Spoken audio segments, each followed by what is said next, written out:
안녕하세요. 저는 서울에 사는 30대 후반 여자입니다. 저는 2년여간의 결혼 생활을 끝내고 지금은 엄마로 커리어 우먼으로 행복한 나날을 보내고 있어요. 하지만 이렇게 되기까지 시행착오와 고충이 많았답니다. 제 짧은 결혼 생활을 들려드리는 것이 어떤 분들에게는 도움이 될 수 있을까 해서 이렇게 사연을 보내게 되었습니다. 요즘 젊은 사람들은 결혼 생각이 없다고들 하죠. 저도 그랬어요. 결혼 자체 부정적이라기보다 결혼보다 일로서 자아 실현을 하고 싶은 마음이 컸죠.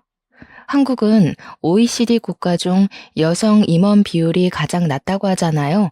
저는 그냥 회사원으로 제 커리어를 끝내고 싶은 생각이 없었어요. 저는 대학생 때부터 회사에 들어가면 높은 자리로 올라가고 싶다는 야망을 품었습니다. 물론 현실은 녹록지 않았죠. 제 꿈이었던 광고업계에 들어갔지만 박봉인데다 매일매일 살인적인 스케줄로 다크서클만 늘어갔어요. 한 달에 야근하는 날이 15일 이상이었으니 말 다 했죠. 이래저래 치이다 보니 짧은 연애만 반복하다 30이 훌쩍 넘어 있었습니다. 저에게 다가오는 남자들은 저처럼 일 좋아하고 야망이 있는 남자들이었어요. 서로 일 욕심이 있고 관계 자체에 쏟는 시간이 적다 보니 자연스레 관계가 금방 헐거워지곤 했죠. 그래도 괜찮았습니다. 저한테는 목표가 있었으니까요. 그런데 30 중반이 되어가다 보니 친구들이 아기 낳은 것을 보니 조금 부럽긴 했어요. 저는 결혼할 생각은 없었어도 아기는 무척 좋아했거든요. 아기 옷만 보면 마음이 몽글몽글해져서 친구들의 아이에게 줄 옷이며 신발을 사곤 했습니다. 그렇게 이모 노릇을 톡톡히 하던 어느 날 소개팅 제안을 받게 되었어요. 제가 아이를 예뻐하는 걸 본 친구가 그러지 말고 괜찮은 남자가 있으니 한번 만나보라고 한 거였죠. 그렇게 못 이기는 척 만나본 남자는 지금까지 만났던 남자들과 달랐어요. 성격이 온화하고 차분하며 무슨 일에든 큰 욕심이 없는 무난한 사람이었죠. 전에는 그런 사람에게 매력을 느끼지 못했지만 저도 나이가 차고 혼자 있는 것에 지치다 보니 그의 편안함이 매력으로 느껴졌어요. 게다가 그는 제가 하는 일을 늘 응원해 줬습니다. 그렇게 저는 사귄 지 1년도 안 되어 그 남자와 결혼을 약속하게 됐습니다. 저도 아이를 갖고 싶은 마음이 있었기에 결혼을 할 거라면 미룰 필요가 없다고 생각했죠. 저희 집도 어려운 형편은 아니었지만 남편 집도 여유가 있는 편이어서 30평짜리 집을 해주었어요. 요즘 시대에 빚 없이 집 사서 결혼하는 사람은 얼마 없다면서 주변에서 다들 부러워했죠. 처음에는 행복했습니다. 서로 동갑내기다 보니 뭘 해도 소꿉장난하는 것처럼 재미있게 할 수 있었어요. 하지만 시간이 갈수록 가사 분담 문제가 제 골치를 아프게 했습니다. 막내 아들로 귀하게 자란 남편은 집에서 손가락도 까딱 안 하는 걸 당연하게 여기며 살아온 사람이었죠. 그래도 결혼했으니 자기도 집안일을 하겠다고 말했지만 완전 수박 겉핥기 하듯 했습니다. 직장인들은 주말이면 청소며 빨래며 구석구석 할 일이 많잖아요. 하다못해 냉장고 정리도 해야 하고요. 그런데 남편은 집안일을 할 때 자기가 먼저 나서거나 주도적으로 하는 법이 절대 없었습니다. 말하기 전까지는 아무것도 안 하다가 보다 못한 제가 이것 좀 하라고 시키면 그것만 하고 소파로 가서 드러눕기 일쑤였죠. 오늘 우리 빨래도 해야 하고 화장실 청소도 해야 돼. 싱크대랑 가스레인지도 더러우니까 닦아야 하고 오늘은 누워있지만 말고 좀 적극적으로 해봐. 집안일은 도와주는 게 아니고 같이 하는 거라고 말했잖아. 아니, 하라는 대로 다 했는데 왜 자꾸 뭐라 그러는 거야? 우리 엄마는 나더러 주말에는 쉬라고 그랬는데. 가만 보면 자기는 일 중독이야. 주말에는 쉬어야지. 주중에도 일하고 주말에도 일하면 도대체 언제 쉬어? 나는 혼자 쉬는 시간이 필요한 사람이라고. 나 좀 내버려둬. 사람이 둘이라 집안일은 2배인데 남편은 10분의 1 목밖에 일을 하지 않았어요.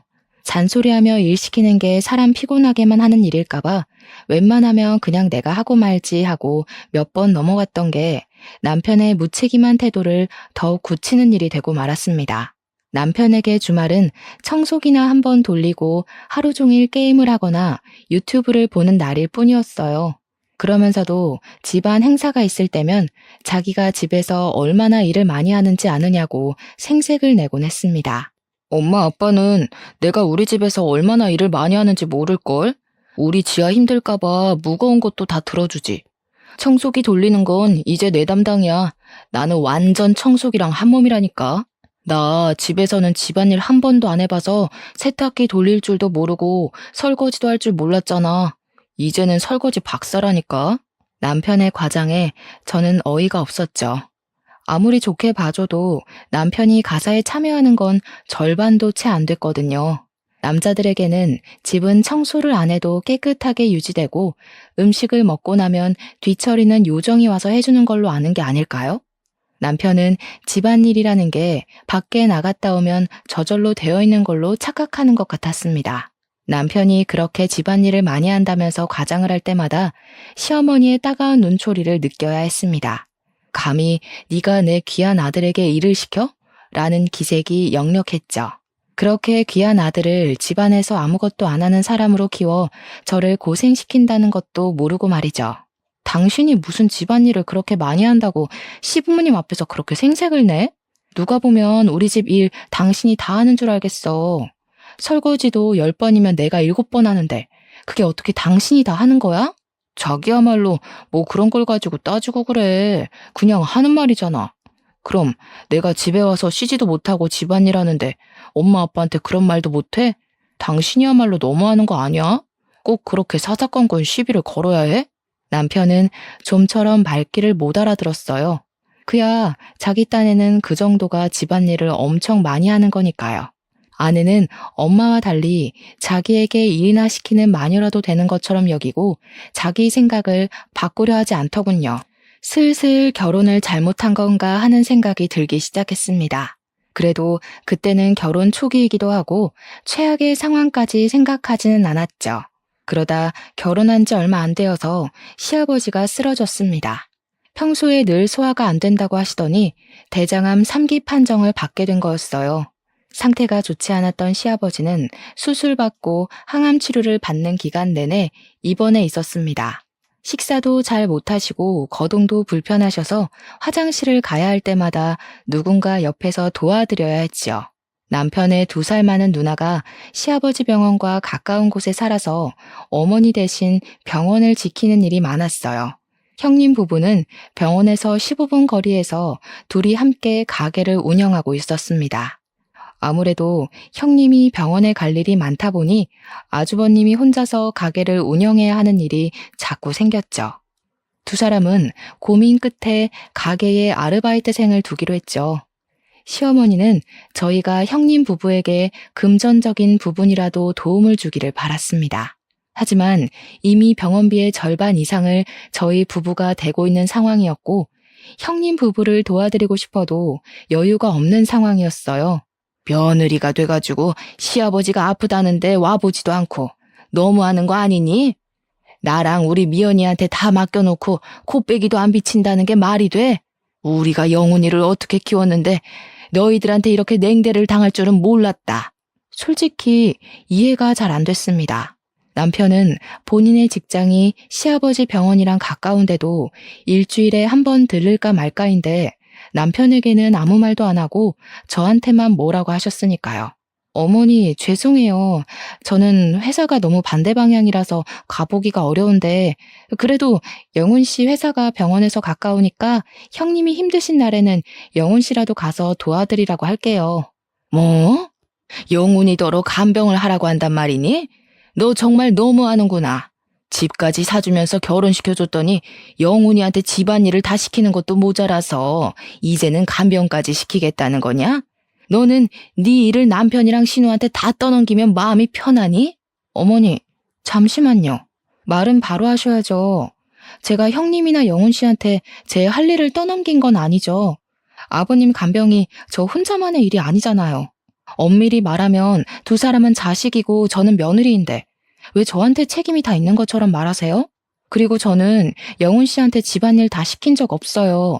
오히려 집안일 분배가 제대로 안 돼서 더 힘들다고요. 뭐야? 집안일 분배가 제대로 안 돼? 하여튼 요즘 애들 생각하는 거하고는 무섭다 무서워. 너는 그럼 집안일을 남편이랑 5대5로 자로재듯 딱 나눠서 해야 속이 시원하다는 거니? 여자가 돼가지고. 그리고 네 친아빠가 아니니까 시아버지 돌볼 책임이 아예 없다는 거야 뭐야? 어떻게 교육받으면 그런 말이 나와? 아이고 어머니, 그런 말이 아니잖아요. 어찌 됐든 일이든 뭐든 분배가 제대로 되어야 서로 만족할 수 있죠. 한 사람이 일방적으로 일하거나 경제적인 부담을 지면 당연히 불만이 생길 수밖에 없어요. 저도 제가 이런 말을 하게 될 줄 몰랐어요. 그런데 결혼하고 보니까 어머니 말대로 자로 재듯 나눠야 할지도 모른다는 생각이 드네요. 아이고, 맹랑하기 짝이 없구나. 그렇게 반반 나누는 게 좋으면 너도 네 형님이랑 나눠서 간병해야 하는 거 아니니? 그럼 집 살 때는 왜 우리 돈으로 샀어? 너 지금 살고 있는 그 집에 땡전 한 푼도 안 냈지 않니? 그럼 우리 아들이 그에 대해 억울해야겠네. 안 그래? 집 사주신다고 해서 저희가 혼수 다 한 거잖아요. 제 명의로 된 집도 아닌데 제가 그 집 때문에 빚졌다고 생각해야 하나요? 저도 아버님 아프신 거 마음 아프게 생각해요. 하지만 현실적으로 일도 늦게 끝나고 병원도 회사에서 2시간 거리인데 어떡해요. 제가 하려던 말은 형님이 간병하는 걸 마치 제 일을 대신하는 것처럼 말씀하실 필요는 없다는 거예요. 미안한 마음이 있다가도 없어질 판이었죠. 남편에게는 간병하라는 말도 안 하시면서 저만 닥달하는 게 너무 억울했어요. 저희 부부가 병원비를 가장 많이 내고 있다는 건 말도 못 꺼냈죠. 그것까지 말했다가는 아픈 시아버지 두고 계산기나 두드리는 못된 요즘 것으로 못이 박혀버릴 것 같았어요. 너무 말이 안 되는 말로 똘똘 뭉쳐 있으니까 어느 것부터 반박해야 할지 알 수가 없었어요. 솔직히 제 입장에서는 할 말을 한 것뿐인데 시댁이 사준 집에 공짜로 살면서 도리는 다 하지 않는 나쁜 며느리가 된 것 같았습니다. 그래도 너무 딱딱하게 군 거 아닌가 싶어서 주말에 시간 날 때마다 시아버지에게 가보려고 노력했습니다. 친정 부모님한테는 몇 달에 한 번 갈까 말까였는데 말이죠. 문제는 남편이었습니다. 나 토요일에 아버님한테 갔다 와야 하니까 당신이 집안일 좀 해놓을 수 있지? 저번처럼 또 어머니한테 고자질하지 말고. 원래 같이 가야 하는데 당신이 일 있다고 못 가는 거니까 집안일은 제대로 해놔야 돼. 나도 갔다 와서 다음 주 발표회의 준비해야 하니까 저번처럼 대충 해놓으면 안 된다.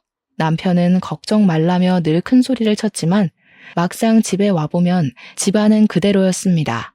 오히려 더 어질러져 있을 때도 있었죠. 남편과 함께 병원에 갈 때도 마찬가지였어요. 시아버지 심부름부터 팔, 다리 주물러드리는 일까지 모두 다 제 차지였습니다. 남편은 환자용 침대나 의자에서 게임을 하기가 일쑤였고 아예 휴게실에 가 있을 때도 있었어요. 결혼한 지 얼마 안 돼서 알게 되었습니다. 남편은 부모랑 같이 있으면 무조건 손가락 까딱 안 하는 막내 아들 모두가 된다는 걸요. 남편이 안 하는 일은 당연히 제 차지가 되었고요. 당신 게임 좀 그만하고 아버님 화장실 좀 데려다 드려. 가습기 물도 좀 갈아놓고. 집에서든 여기서든 가만히 있는다고 일이 저절로 되는 게 아니라고 했잖아. 아이고, 그 잘난 거 하면서 지 남편한테는 아주 유세다 유세야. 너는 네 시애미랑 시누이가 일주일 내내 고생해서 시아버지 돌봤으면 입 꽉 다물고 네가 해야지 어디 남편을 들들 볶아? 내 귀한 아들이 왜 저런 취급받으면서 살아야 하는지 알 수가 없네. 시어머니는 저에게 시아버지 간병을 못 시키는 게 못내 억울하셨나 봅니다. 하루는 저를 부르더니 다음 주 주말에 아주버님 생일이니 저에게 아주버님 생일상을 차리라는 거였습니다. 그걸 왜 제가 차려야 하냐고 묻자 시어머니가 저를 잡아먹을 듯이 째려보는 거 아니겠어요? 네 할 일을 우리 딸이 대신해 주는데 우리 딸이 간병하느라 바빠서 제 남편 생일상 봐주기 어려워 그렇다. 왜? 너한테 말한 게 뭐 잘못됐냐? 너는 이것도 하기 싫고 저것도 하기 싫으면 뭐 하러 결혼했니? 자꾸 못된 며느리 취급을 받으니까 저도 헷갈릴 지경이었어요. 정말 내가 내 의무를 제대로 안 하는 걸까? 하지만 바로 2주 전에 시어머니 생일상을 차리느라 주말 내내 쉬지도 못하고 꽁지가 빠지게 일을 한 건 왜 쏙 빼먹는 걸까요? 혹시 집안 생일상 차리는 게 다 제 일인가요? 형님 아이들, 그러니까 시은이, 시연이 생일상도 제 몫이겠네요? 형님이랑 아주버님은 시간이 전혀 없고 제가 해야 할 간병을 도맡아하고 있으니까요. 이제야 말이 통하는구나. 당연히 네 일이지. 시키지 않아도 알아서 해야 될 걸 입 아프게 여러 번 말하게 하지 마라. 한 달 있으면 시은이 생일이니까 그것도 네가 준비하는 걸로 알고 있어라. 어이가 없어서 반박할 기운조차 없었어요. 남편에게 의논을 해봤지만 남편은 전혀 도움이 되질 않았습니다. 자기가 어머니랑 제 사이에서 할 수 있는 게 없으니 그냥 제가 알아서 하라는 거였죠. 결혼 전에는 그렇게 저만 생각해주고 결혼하면 제가 일에 집중할 수 있게 뭐든 해줄 것처럼 굴더니 그때 그 남자가 맞나 싶었습니다. 그러던 중 저는 제가 임신했다는 걸 알게 됐습니다. 임신 4개월이었어요. 결혼한 지 1년이 조금 안 되었을 때였죠. 그렇게 기다리던 임신이었건만, 그렇게 아이를 좋아했건만, 이미 지칠 대로 지쳐버린 저는 임신을 마냥 기뻐할 수가 없었어요. 슬픈 일이었죠. 그날 저는 남편에게 진지하게 다시 대화를 시도했습니다. 지금 시댁에서 나에게 하는 처사는 전혀 공평하지가 않고 아이를 낳으면 더 힘들어질까봐 진심으로 걱정이 된다고 말했습니다. 그래도 아기를 가졌다는 말에 남편은 기뻐하더군요. 남편은 미안하다면서 아빠 병 때문에 엄마가 너무 예민해져 있는 모양이니 조금만 견뎌보자고 말했습니다. 석연치는 않았지만 그래도 아기 소식에 기뻐하며 자기가 더 잘하겠다고 말하는 남편을 보니 그래도 마음이 좀 놓였어요. 무엇보다 형님 댁 생일상까지 차리라는 말은 없었던 일로 하겠다고 남편이 약속해 주었기 때문에 기분이 나아졌습니다. 아니, 그게 지아도 바쁘다니까 그렇지. 임신도 했잖아요. 누나가 그렇게 바쁘면 사람이라도 불러서 생일상 차리면 되지. 아, 잡혀 살긴 누가 잡혀 살아. 그러니까 우리가 병원비 많이 내잖.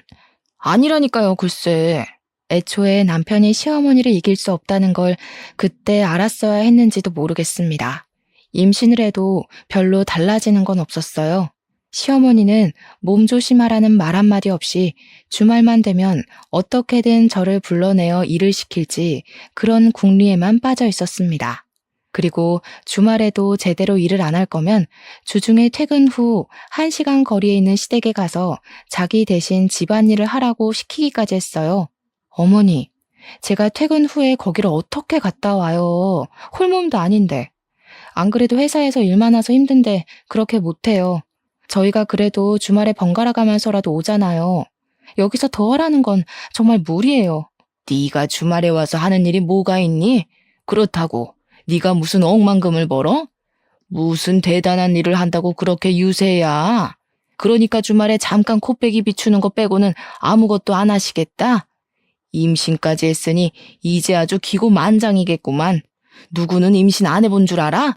이런 식의 실랑이가 끝도 없이 벌어졌어요.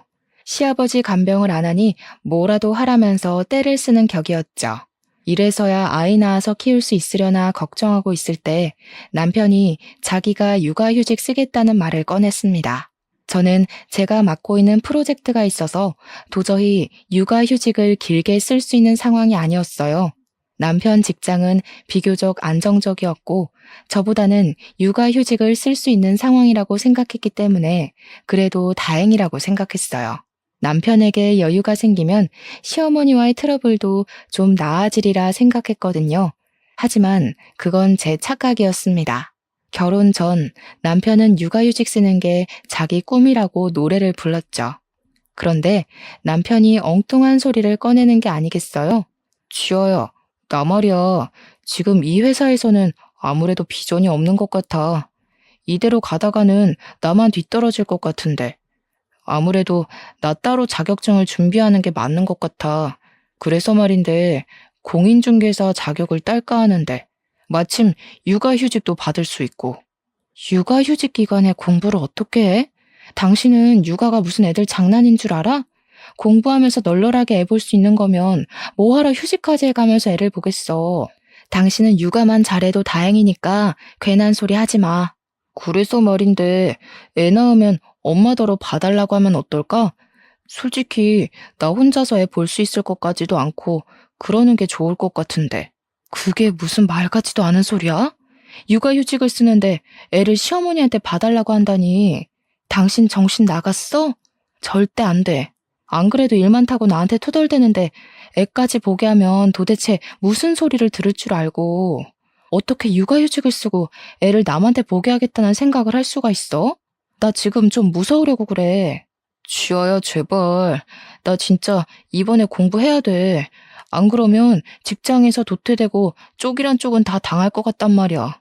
나 한 번만 봐주라. 제발. 자격증만 따면 내가 진짜 너 고생 안 시킬게. 우리 엄마 애 보는 거 가지고 싫어할 뿐 아니야. 지금 좀 역정이 나셔서 그렇지 시은이 때도 엄마가 다 봐줬잖아. 저는 남편의 간곡한 부탁에 결국 넘어갔습니다. 시아버지도 많이 나아졌으니까 그렇게 크게 부담될 일도 아닐 거라는 생각이었죠.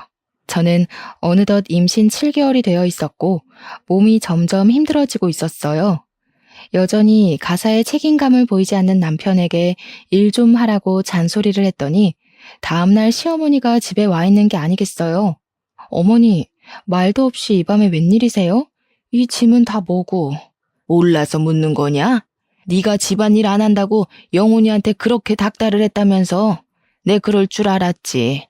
시댁 무서운 줄 모르고 남의 집 귀한 아들한테 집안일 안 한다고 타박을 해? 영훈이가 뭘 할 줄 아니? 오죽 그랬으면 영훈이가 나한테 도와달라고 그랬겠어? 여보, 이게 지금 무슨 소리야? 나 이제 몸이 조금 힘드니까 조금만 더 신경 써달라고 했지. 내가 무슨 바가지를 긁어. 그리고 그렇다고 어머니를 불러들이는 게 어디 있어? 우리 집 일은 우리끼리 해결해야지. 왜 자꾸 어머니를 끌어들여? 아니, 그게 아니고 내가 불러들였다기보다는 그냥 얘기하다 보니까 말한 것뿐이야. 근데 어차피 자기 애 낳으면 엄마한테 봐달라고 부탁드릴 생각이었잖아. 내가 지금 감당이 안 돼서 그러니까 조금 일찍 봐달라고. 문제될 거 없잖아, 응? 이게 무슨 날벼락인가요? 시어머니한테 아이를 맡기더라도 아이 낳으면 직장 가 있는 동안 잠깐만 봐달라고 할 생각이었지. 아이 낳기도 전부터 우리 집에 와 계시게 할 생각일 줄 누가 알았겠어요? 당신, 정말 이게 맞는 선택이야? 지금 이 상황에서 꼭 공부를 다시 해야 해? 애 하나 키우는 게 얼마나 큰일인데 하필이면 이때. 내가 어머니 때문에 힘들어하는 거 알면서 어떻게 이래? 이건 나더러 애 키우면서 시집살이까지 하라는 소리밖에 안 되잖아. 자기는 무슨 말을 그렇게 해? 내가 지금 놔주자고 하는 일이야? 이렇게 해서 내가 잘 돼야 아기도 잘 키울 거 아니야. 앞날도 깜깜하고 애도 태어나는데. 그럼 내가 어떻게 가만히 있어? 엄마가 와서 도와주시면 좀 어때서? 엄마가 남이야? 아빠 간병 들 때도 너희 아빠니 뭐니 그러더니 꼭 그렇게 편을 갈라야 해? 이렇게까지 이해심 없는 여자인 줄 몰랐어. 방귀 낀 놈이 성낸다더니 자기가 역정을 내는 게 아니겠어요? 남편은 저에게 따지고 있지 시어머니는 팔짱을 끼고 저를 째려보지. 저는 말 그대로 수세에 몰렸습니다. 앞날이 캄캄했습니다. 결국 그날부터 제 눈물겨운 시집살이가 시작됐죠. 아이고 집안꼴하고는 여태 제 남편 아침밥 한 번 안 차려준 꼴이 훤하구만. 우리 아들도 부처가 따로 없어. 저렇게 게을러 빠진 애랑 살면서 지 엄마한테는 밥 얻어먹는다고 거짓말까지 하고 저렇게 착해 빠져가지고 어떡할꼬. 그러니 저런 독한 여편네한테 잡혀 살지. 어머니, 저도 우유 한 잔 못 마시고 나가는데 일도 제가 더 늦게 끝나고요.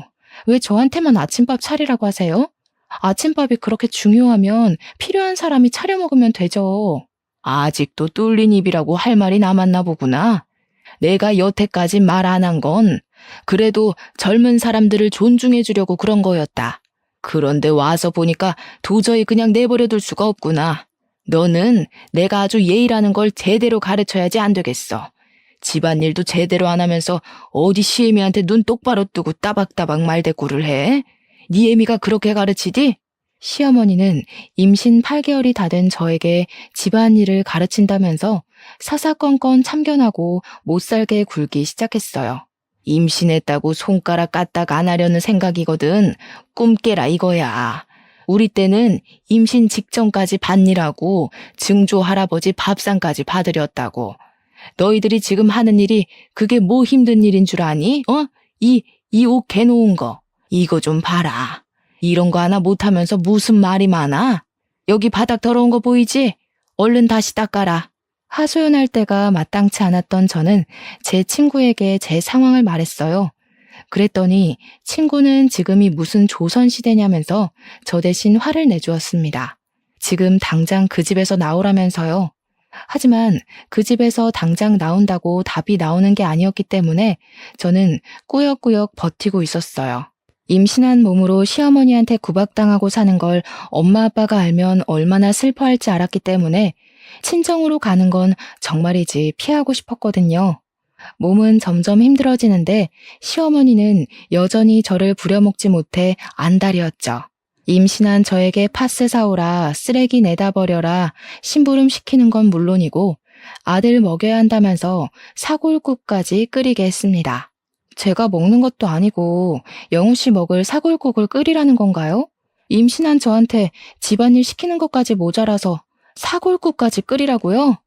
일을 시켜도 미꾸라지처럼 빠져나갈 궁리만 하면서 누가 들으면 네가 집안일을 다 아는 줄 알겠다. 네 남편 먹을 사골국 끓이라는 게 그렇게 억울해?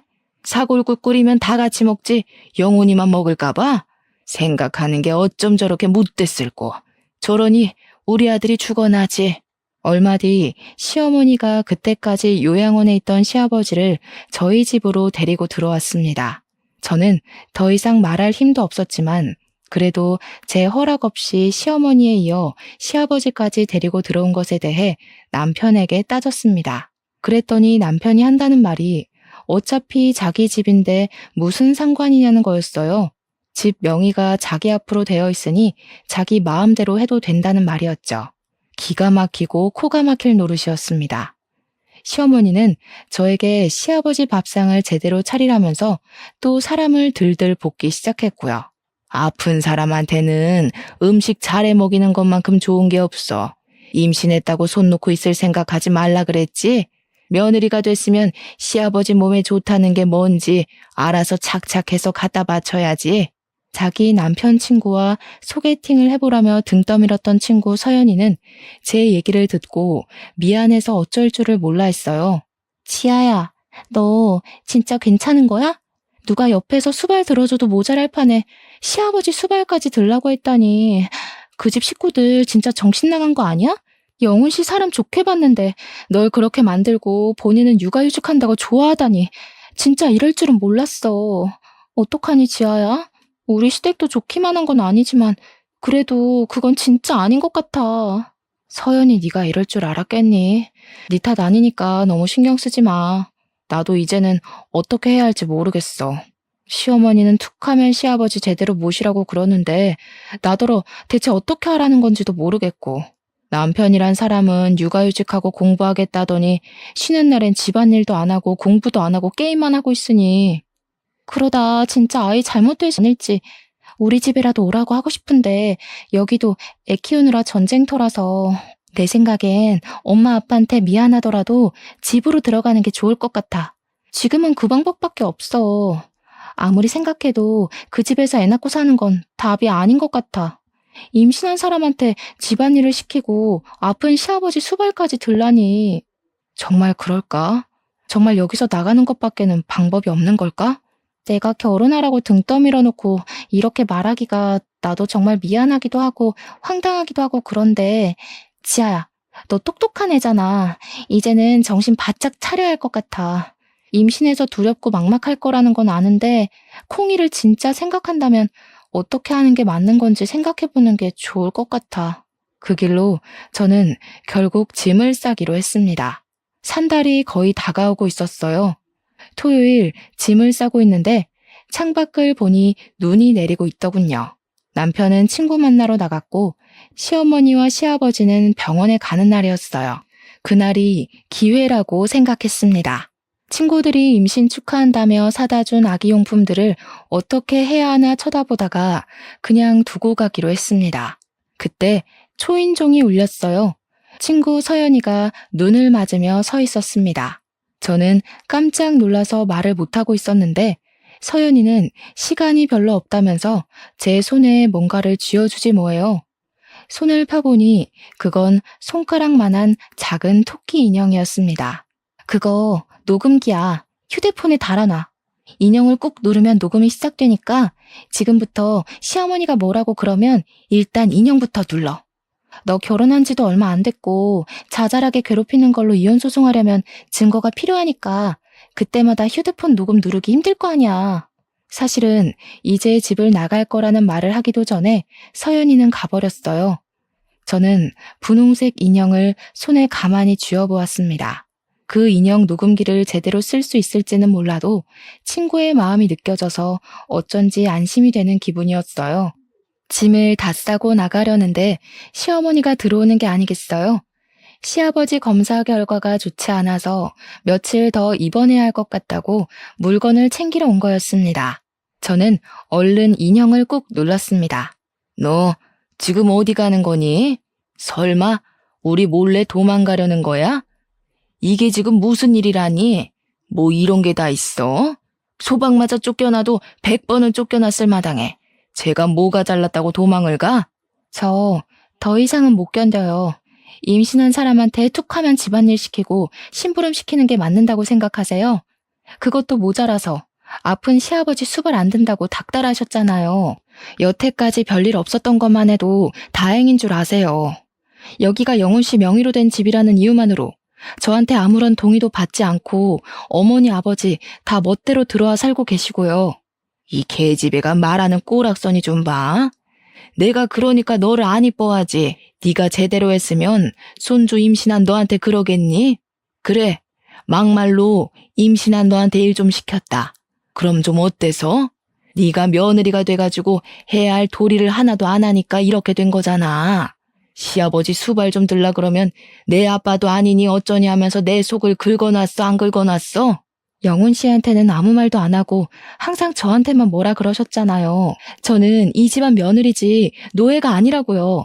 그렇게 일할 사람이 필요하면 며느리 말고 가사 도우미, 간병인을 고용하세요.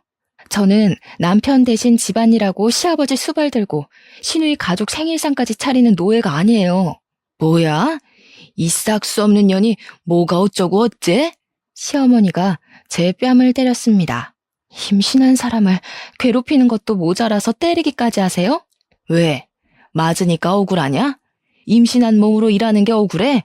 우리 때는 네가 당한 거에 10배도 더했어. 그거 일 좀 했다고 집으로 쪼르르 가버리면 네 부모가 퍽이나 좋아하겠다. 하긴 너를 그따위로 키워놓은 작자들이니 그 인간들도 뻔하지. 어디 네 잘난 주둥이에 네 부모도 넘어가나 보자. 시댁 허락받고 아기 낳을 때까지 친정에 있기로 했다는 제 말에 엄마는 별말 없이 저를 맞아줬습니다. 아빠는 제가 왔다는 소식을 듣고 커다란 멜론을 사들고 헐레벌떡 돌아오셨고요. 오랜만에 엄마가 해준 따뜻한 밥을 먹고 아빠의 사랑을 받으며 편안함을 맛봤죠. 두 분은 얼굴이 왜 이렇게 까칠하냐고 걱정하시면서도 캐묻지는 않으셨어요. 엄마 아빠와 따뜻한 시간을 보낸 뒤 저는 혼자 아빠 서재로 들어갔습니다. 인형의 등에 있는 지퍼를 내려보니 USB 형태의 녹음기가 나왔어요. 인형을 누르면 겉에 있는 버튼이 눌려서 녹음이 되는 거였죠. USB를 컴퓨터에 꽂고 아까 그 집에서 나오기 전에 녹음했던 녹음본을 눌렀습니다. 평화로운 친정집의 아빠 서재에서 울려 퍼지는 시어머니 앙칼진 목소리를 듣자니 제 처지가 다시금 실감이 나더군요. 조금 있으면 아기가 태어날 텐데 이혼을 해도 되는 건지 괴로운 마음이었어요. 그때 아빠 목소리가 들려왔습니다. 치아야, 이게 다 무슨 소리냐? 이거 네 시어머니 목소리 아니니? 지금 네 시어머니가 너한테 이렇게 말한 거야? 임신한 애한테 이게 대체 무슨 소리라니? 이거 처음 있는 일도 아닌 것 같은데. 여태 왜 말 안 했어? 이래서 집에 온 거구나? 아이고, 아빠는 그것도 모르고. 지아야, 너 괜찮은 거야? 아빠, 이게 그러니까 나는 정말 괜찮은데 콩이 때문에 어떻게 해야 할지 모르겠어요.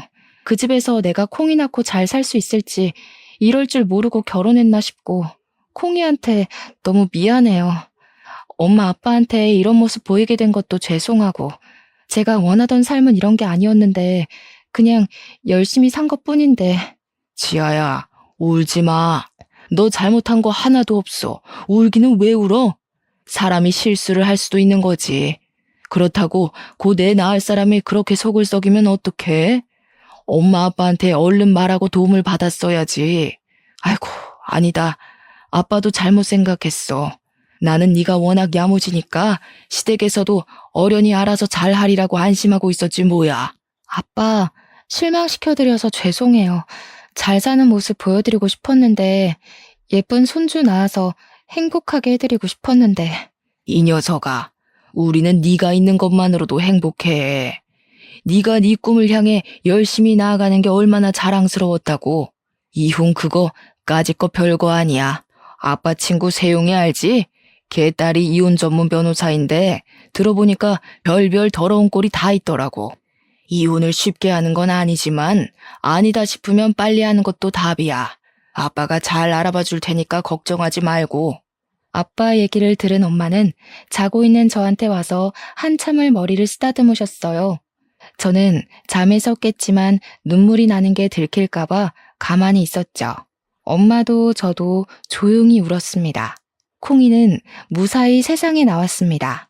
시어머니의 핍박이 없는 곳에서 마음이 편하게 산후조리까지 했고요. 산후조리가 끝날 무렵 이혼 전문 변호사라는 아빠 친구의 딸을 만났습니다. 제 친구 서연이도 제 아이를 안고 찾아왔어요. 전 토끼 인형 녹음기가 큰 도움이 됐고 앞으로도 도움이 될 거라고 서연이에게 말해줬죠.